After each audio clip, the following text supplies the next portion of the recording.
In this video, we are going to wire a circuit in order to control a servo motor. Remember, Tinkercad has some circuit already done for you to play, but this time we are going to select some components, a breadboard, an Arduino board, a servo motor, two push buttons, and two resistors. Because what we are going to do is to use the push buttons to control the direction where the servo motor is going to move. We need to connect a resistor to each terminal for each push button. Now we are going to connect our Arduino to the different components we have. We need to remember that on this circuit we are going to use three wires in three different colors.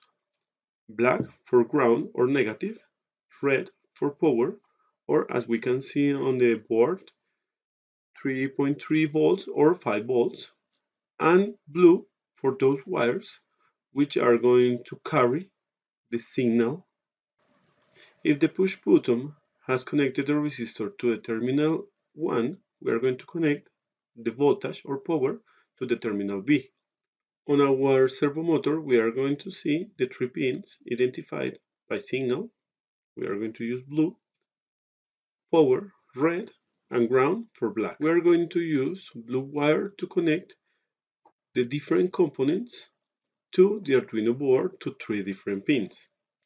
In this case, the pin I am using for the servo motor is the number 9, the number 3 for one of the terminals in one push button, and the number 2 for the other terminal on the other push button.